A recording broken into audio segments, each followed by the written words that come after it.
একটা মেয়ে, আসসালামু আলাইকুম, একটা মেয়ে কতটা নির্লজ্জ হইলে প্রকাশ্যে এসে বলতে পারে রোজা রমজানের দিন যে আমি একটা ছেলের সাথে সব কিছু করেছি, একটা ছেলের সাথে আমি সব কিছু করেছি।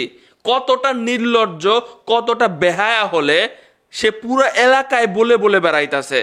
কতটা বেহায়া হলে তার মা বাবা তাকে ত্যায্য করে দিয়েছে, তবুও সে বাংলাদেশে বসে ন্যায় বিচারের আশা করে। একে কেন শাস্তির আওতায় নিয়ে আসা হয় না? আমি অবাক হয়েছি এর কাহিনী দেখে, আমি অবাক হয়েছি এই মেয়ের পুরো জীবনটা দেখে। মানুষ এমনও হয়।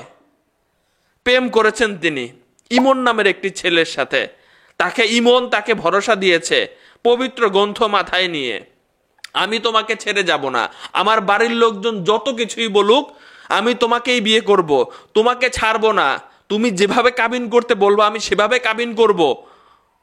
আমরা ফেসবুকে সেই ছবি, আমাদের বিয়ের ছবি স্টোরিতে দিব, আমাদের প্রোফাইল পিকচারে দিব, আমি শপথ করতেছি। এই বিশ্বাসে এই মেয়েটা পটে গেল, দীর্ঘদিনের প্রেম। এদিকে তিনি প্রবাসে চলে গেছেন, এই মেয়েটার বিয়ে ঠিক করেছেন, পরিবার বিয়ে দিয়ে দিয়েছে, সে সেখানে সংসারও করতেছিল। এদিকে তিনি তার পূর্বের প্রেমিককে ভুলতে পারেন নাই, তিনি পূর্বের প্রেমিকের সাথেও ফোনে যোগাযোগ রেখেছেন এবং স্বামীর সংসারও করছেন, এবং স্বামীর সাথেও তার সবকিছু হয়েছে বলেই তো তার একটি 3 বছরের কন্যা সন্তান রয়েছে। দীর্ঘদিন দুই দিকেই তার প্রেম চলতেছে। তার পূর্বের স্বামীর জন্য, মানে পূর্বের প্রেমিকের জন্য এই স্বামীর ঘরে ঝগড়া ঝামেলা করে সে বাপের বাড়ি চলে গেছে। দীর্ঘ 2 বছর যাবৎ সে তার বাপের বাড়িতে রয়েছে। এই তো ফেব্রুয়ারিতে তার স্বামী তাকে নিয়ে গেছে। সেই প্রবাসে যাওয়ার আগে নাকি এই মেয়েটার সাথে তার এই পূর্বের প্রেমিকের আর কি সবকিছু হয়েছে। সে প্রকাশ্যে এসে বলতেছে যে তার মধ্যে বিদেশে যাওয়ার আগে আমার প্রেমিক আমার সাথে সবকিছু করে গেছে। দেখেন, দেশে আসার পরে, তার প্রেমিক ইমন দেশে আসার পরে সে চিন্তা করছে যে তার সাথে পালায়া যাবে। রাতে বেরো হইছে, সন্তানের কথা চিন্তা নাই, স্বামীর কথা চিন্তা নাই, রাতে বের হইছে যে প্রবাসী ইমনের সাথে সে পলায়া যাবে। পলায়া যাওয়ার সময় গ্রামবাসী ধরে ফেলেছে, ধরে তার শ্বশুরবাড়ি নিয়ে গেছে, শ্বশুরবাড়ি থেকে থানাতে নিয়ে গেছে। সেখানে যায় এই আদুরিরে জিজ্ঞাসা করা হয়েছে যে তুমি কার সাথে থাকতে চাও, আসলে তোমার সন্তানের কথা তুমি চিন্তা করলা না?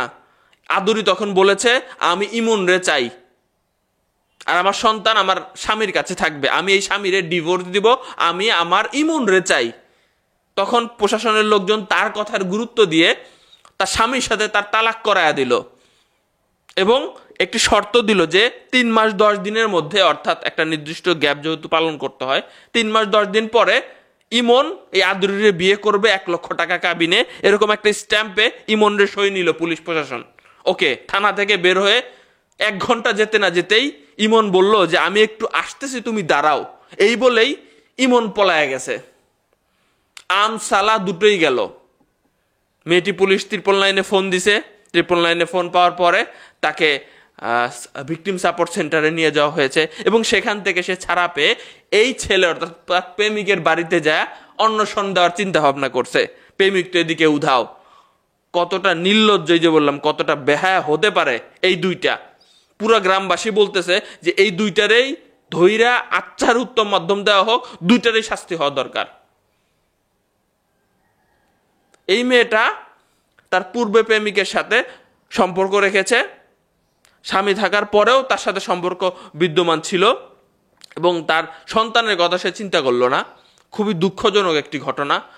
দর্শক শ্রোতা, আপনারা এদের কি সাজা আশা করেন? এই মেয়েটা এবং তার সেই প্রেমিকে কি সাজা আশা করেন? এখন এই মেয়েটা তার স্বামীর সংসার করতে পারবে না, কারণ তার সাথে ডিভোর্স হয়ে গেছে। এই মেয়েটা তার প্রেমিক তারা মেনে নিচ্ছে না বলেই তো পলাইছে, তাই না?